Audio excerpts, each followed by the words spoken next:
Fox Carolina out of Greenville. Hammerhead? Dabo called you that on the coach's show this weekend as well. Where does that come from? Where's that nickname come from? Coach Riley had just brought it up one time, I guess, during one of the practices last year during the fall. I guess I was just running through people, so he just kind of called me Hammerhead. Just stuck with it. What's it like to have, I don't know, those endearing moments, those moments? Is it like you're officially part of the club?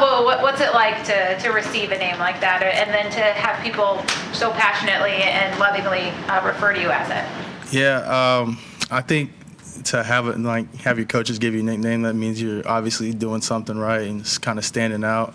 I take that as an honor, doing something to, get my name out there and just kind of, let everybody know that I'm about, running through people and stuff like that. So. What's it like to be coming out of the running backs room and to have the moment and the opportunities that you had this weekend? I just say taking advantage of every opportunity.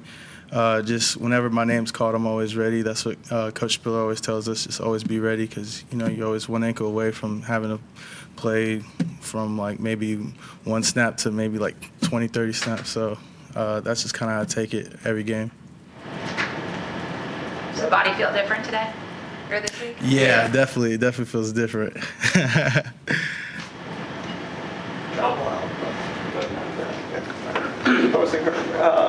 So Barrett was telling us in fall camp that when they try to tackle you, it feels like you're running angry, just actual anger. Yeah. Is that kind of what's fueling you, or is it anger? Is anger the right description, or kind of what is? My dad always told me to just run angry. I'm not really an angry person, but I do run angry, and it kind of just helps that it's kind of not just me that makes me run that way. It's kind of genetics too that happen to play a part into it. But yeah, just being really powerful and just saying, I just tell myself, don't let one person tackle you. That's kind of how I go about running and stuff. Do you actually do anything to get yourself into that mindset, or is it just something that? Listen to music. That's just I love music and stuff. Music just hypes me up pretty much. But yeah, that's what gets me in that mode pretty much. What do you listen to? Rap, I don't know, artists. Trippie Redd.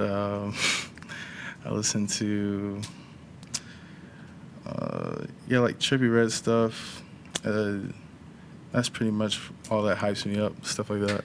Specific song? Yeah, Jungle Book. Jungle Book's really good. Yeah. Darian Carter, Greenville News.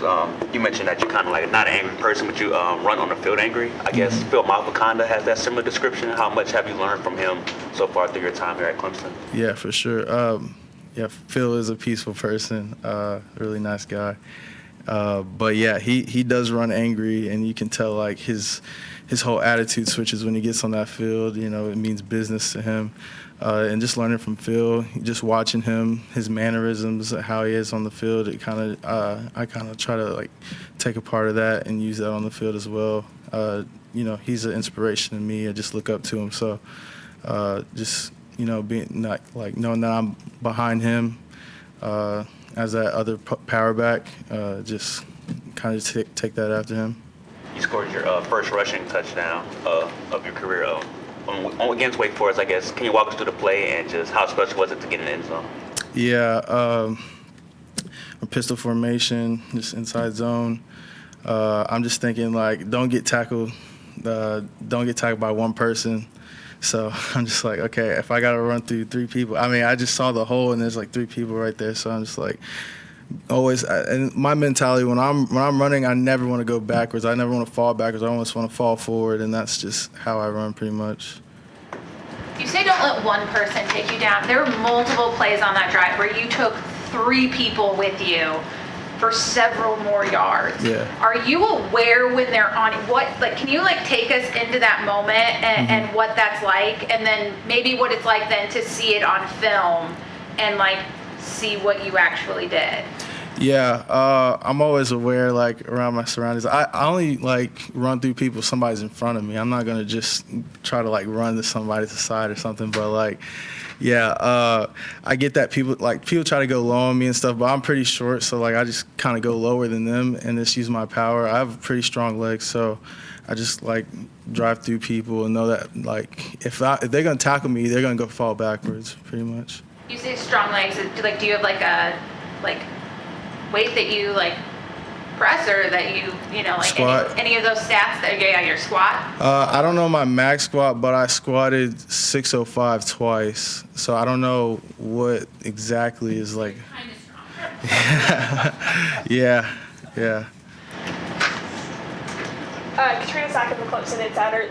The offensive line has talked about their continued chemistry and their growth within them. What have you noticed from that, and as well as, like, how has that benefited you? Yeah. I feel like that offensive line group, other than like the tight ends, is probably like the closest group together. They're always like, I'll go a random place, like a random restaurant, I'll see like 6 linemen just eating together, you know. And I just feel like they're like really close together. They do a lot of stuff. They're not separated. And then Coach Luke does a great job of like coaching them as well, given that he's probably like a legendary offensive line coach at this point. But I just see that they're like closer together than I've ever seen them. You know, and then they're like just really fun people to be around. I kind of take out of that. Like I hang out with them too sometimes. So we all notice it, and just not just the O-line. It's really the team collectively. We're all closer together since last year, especially. When you talked about the offensive line hanging out, do you ever hang out with Phil Mafah? Is that so? Do you guys ever grab dinner together? Yeah, Phil would take the running backs out. He took us out a couple times, but like I haven't like me one-on-one with Phil, but I will definitely plan to get that together though. But yeah, Phil's always about the running backs, trying to take on that leadership role and just set an example. When you were talking about finding gaps, you said, hey, I'm kind of looking at things right in front of me. You said, I'm not going to kind of divert. Is that true? Like, when you're looking and when you're running, what are you noticing? Like, what do you mean? Like, when you're as far as like finding gaps and finding holes, what are you looking at? Oh yeah, I'm just trying to find the open hole. If there's somebody there, like if my read is to go one way and I can't go anywhere else and somebody's in the hole, I have no other choice but to like just use my power and run through there. But I do try my best to avoid people because it's a long season and stuff. Being a running back, we have like the shortest shelf life, I should say. But yeah, just kind of take care of your body pretty much. I avoid people as much as I can, but if I have to, I have to, Yeah, coming at the end of the game, you talk about Phil running angry too. I mean, do you feel like they're softened up by the time you get into the game away? Can you tell they're already kind of hurt? Yeah, I'm pretty sure they didn't expect the third string running back to come in there and start plowing through people. But yeah, I'm sure they're pretty tired at that point. You can kind of hear the guys saying like, "Oh dang, like this guy's tough too," running through the defenders and stuff. But yeah, I feel like with Phil wearing them down already, it definitely made it easier for me because I think like the same dude Phil ran over a couple of times too, and Peter Woods. So. Can you imagine what that's like? We're just talking to Blake in terms of the jumbo package, like having a guy like Peter Woods running full speed at you. Oh yeah, I can't imagine that. I've had to block him a couple times, and it's not fun. Any questions on Zoom for Keith?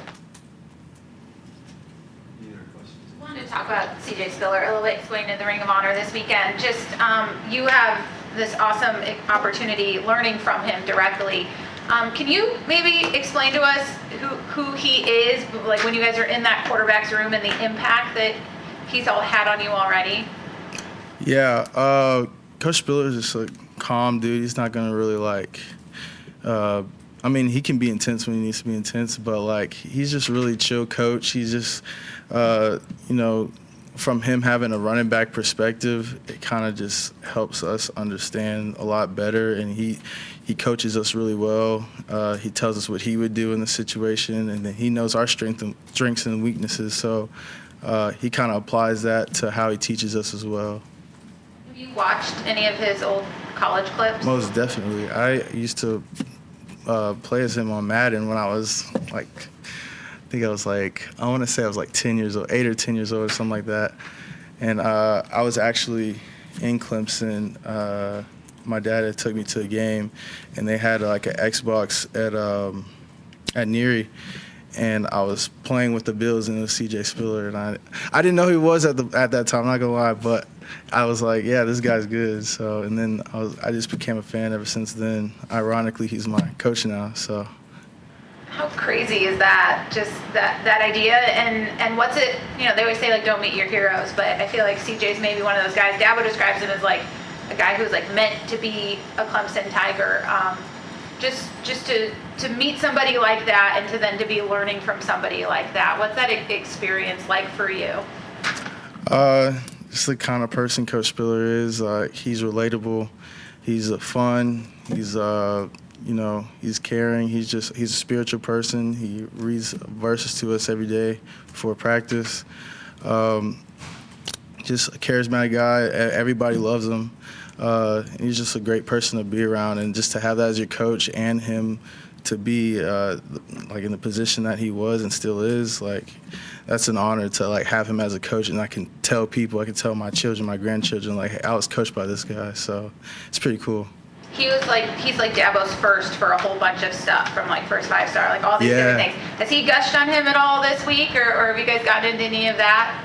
What was that last part? Has Dabo like talked about CJ at all this week? Oh yeah. He talked about how they were gonna put him on the stadium and stuff, and then Coach Spiller was like, you just gotta hold in our emotions and stuff. He still got a game to coach after that, so we're just we were excited about it, and he's very excited about it, I'm sure. But he's focused on like priorities, like just gotta get this game going. You guys have, as a room, anything planned for him? Good. No. Never think of this stuff. No. Probably should have. Yeah. Anything else for Keith? All right, thanks, Keith. Awesome.